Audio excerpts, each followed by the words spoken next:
Hi friends, I'm Jennifer with Triangle Wellness with Jennifer, and today I'm going to do Yoga 101, the fourth in the series about sun salutations. So in a previous video, I talked about how in the structure of a Vinyasa class, there is a section for sun salutations. There are three different versions of sun salutations: a sun salutation A, a sun salutation B, and a sun salutation C, or sometimes it's referred to as a moon salutation. Um, so, a couple of things, even within A, B, and C, there are still going to be some variations from class to class. Some teachers are going to be very strict about a sun salutation and the way that it flows, and others are going to utilize the sun salutations but maybe be a little more loose about the exact flow of it. And so I'm going to talk about that today. I am not the yoga police. I don't do things like really, really strictly. Some forms of yoga do that. Vinyasa typically is not like that. Um, so in my classes, what I try to do is sequence the way that makes sense for what I'm teaching for the day. So if I'm teaching something that is going to be more of a back bend, I might use a different version of a sun salutation that incorporates like the Anjaneyasana lunge, which has a slight back bend in it, as opposed to doing a different sun salutation. So every teacher is different. Some are going to always use a sun salutation A, but this video will at least give you an idea of what the three versions are so that you generally know what to expect if you're going to end up doing a sun salutation. So what I'm going to do is I'm going to demonstrate each one, and I'm going to demonstrate it in a slower manner than what you would experience in class, because I'm going to talk you through what the name of the pose is, both in Sanskrit and in English, and then show you generally how the flow is going to go, knowing that in a class it's going to move a little bit more quickly. Also, something to note is transitioning. So in Sun Salutation A, oftentimes when you first start and you're still kind of warming up, most teachers are going to start with Cobra instead of upward facing dog, um, because your body's typically not warmed up to do a deeper back bend. And so if you start at Cobra level and work your way up to up dog, it just gives you a little bit of time.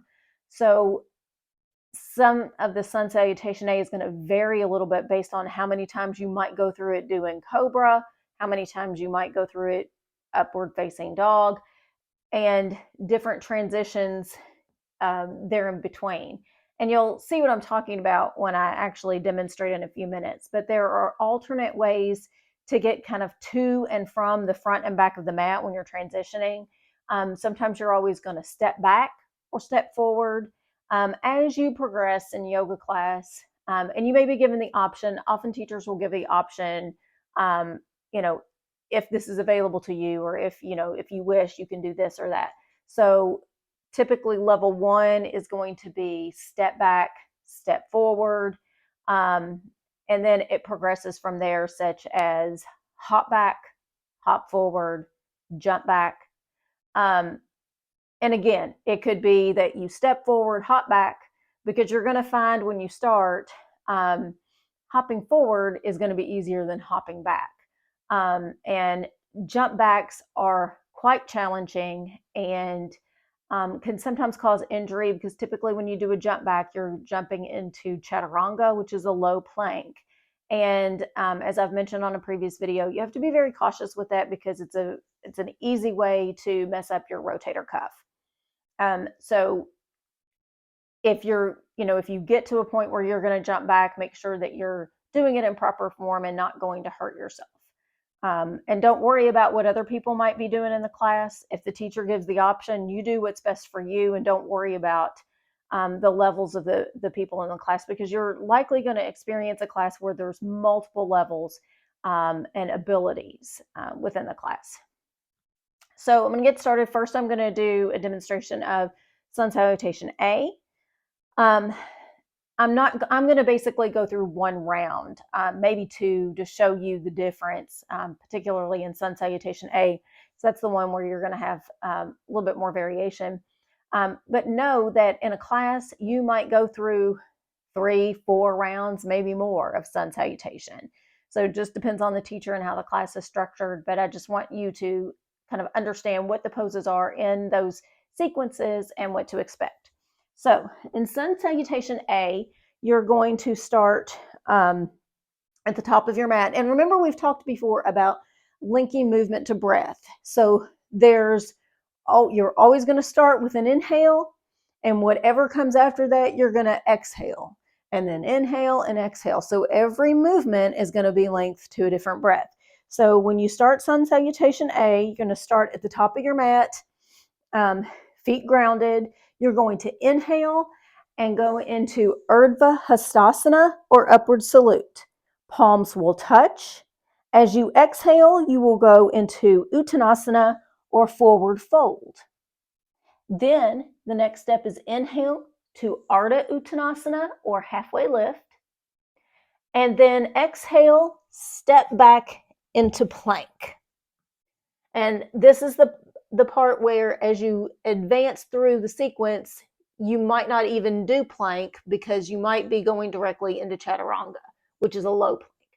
So anyway, from plank, you're going to, typically the very first step is you're going to lower all the way down to the belly and lower the head down and untuck the toes, and then inhale to lift into cobra. Exhale into cobra, and then lower back down. And then you might do that 2 or 3 times. Sometimes teachers will go in and out of cobra a few times, and then typically at the beginning and the onset, you're going to go straight from cobra back into downward facing dog because you're not going to go into upward facing dog. I wanted to stop because I did want to mention something about the transition from plank to lowering all the way down. Oftentimes teachers will give you the option they'll cue it this way. So you'll be in plank, you can lower knees, chest, chin. And so sometimes you'll get it cued that way. Sometimes they'll just say lower all the way down. Knowing that if you need to lower down to your knees in plank, that's perfectly fine. Just do that on your own if holding plank is hard. You're not going to be in it long in a Sun Salutation because it's going to move fairly quickly. So I'm going to go through one more round of a Sun Salutation A to show you when you don't do cobra and you go into upward facing dog instead. So we ended here in downward facing dog. And so again, you could be cued to walk forward, or you might be cued to hop forward. Either way, then you're going to end up inhaling all the way to Urdhva Hastasana. Exhale, Uttanasana, or forward fold. Inhale, Ardha Uttanasana, halfway lift. Exhale, and now here's where it could be very different. You could step back into plank, or you could jump back into chaturanga. That's going to kind of look like this. And then from here, if you're going to upward facing dog, you're going to untuck the toes, inhale to upward facing dog, and using your core, step back to downward facing dog. Okay, so that's a Sun Salutation A, kind of in a nutshell, with a few of the variations that you could experience. Sun Salutation B is a little different. You're going to start out incorporating chair pose, and you're also going to incorporate Warrior One in this sequence. So I'm just going to kind of walk you through Sun Salutation B. So you're actually going to start in Utkatasana, which is chair pose. So Utkatasana, chair pose. And you might hold this for a little bit. Forward fold, Uttanasana. Ardha Uttanasana, halfway lift. Chaturanga. So typically on this one, you're going to jump back if you're jumping into chaturanga. Otherwise, you're going to step back into plank and then shift and lower to chaturanga. So either of those two ways, and then upward facing dog, downward facing dog. And here you're generally going to be cued to come into a three-legged dog. So you're going to lift the right leg and step forward into warrior one. So your warrior one on with your right foot forward the first time, or you might be cued your left foot, one or the other. So you're going to come into warrior one, then you're going to come back either directly into chaturanga. You might go into plank first, then come into chaturanga, then upward facing dog, downward facing dog, and then again, you could be cued to jump forward, hop forward, walk forward, so whatever's comfortable for you. So hop, come into chair, Uttanasana, Ardha Uttanasana, Chaturanga, upward facing dog, downward facing dog. Then you're going to come up and do the other side. So if you started with the right leg for warrior one the first time around, you're going to lift the left leg, step into warrior one on with the left foot forward this time.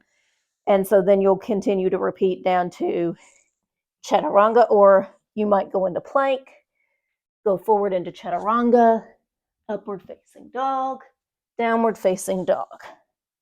So that is Sun Salutation B. So again, starting in chair pose and adding in a warrior one. So, a little out of breath. You will notice that the purpose of a sun salutation is to build heat and energy so that you get ready for the standing sequence in your class. So that's the intention, is that you're going to start building up that heat. You're going to start building up your breath, and to get into that pattern of linking your movement to the breath. So Sun Salutation C, or the Moon Salutation. This one incorporates the low lunge, or Anjaneyasana. And again, I think this one is good if you're going to incorporate back bending into your class, because a low lunge is kind of more of a back bend. So I'm going to walk you through what this one is. So you're actually going to start in Tadasana, or mountain pose. Palms facing forward, Tadasana. Urdhva Hastasana, upward salute. Uttanasana, forward fold. Ardha Uttanasana, halfway lift. Then you're going to step back, and here we go with this part where you have to do one side and then the other. So Anjaneyasana, first let's step the right foot back, lower it down, untuck the toes, and then you're in a low lunge with the right foot back. Then you're going to come into plank, so you're going to step the other foot back. You're going to shift forward into chaturanga, upward facing dog, downward facing dog. And then here, instead of going to the front and coming back with the lunge, you're going to step forward with the lunge. So you'll step the right foot forward since it was back last time. Lower down, untuck the toes, Anjaneyasana on the other side. And you'll hold this probably for a second or two. And most likely, you may or may not come up with the arms lifted, which gives you this little bit of a back bend more. And then you'll shift back into plank, shift forward, chaturanga, upward facing dog, downward facing dog. And then again, after you do the downward facing dog, you might hop forward and then come up into an upward salute, and then end in Tadasana, or mountain pose. So hopefully this gives you a little bit of an idea of what a sun salutation is in a Vinyasa yoga class. So A teacher may or may not even tell you we're going to do sun salutations. They may just go into sun salutation. And they also may incorporate pieces of one salutation or the other. So again, like I said, vinyasa is meant to be kind of a more open type of practice where you can use a little bit more creativity and as a teacher and put other things into the practice, whereas some other forms of yoga, such as Ashtanga, are very strict about the order of the poses, how long you hold the poses, and those sorts of things. So that just gives you an idea of what you could experience in a vinyasa class. I hope you found this helpful. Thank you for allowing me into your home this afternoon to explain this to you. And again, I'm Jennifer with Triangle Wellness with Jennifer. If you have a comment or a question, you can drop it in the comments, and please like and subscribe, and have a great rest of your day.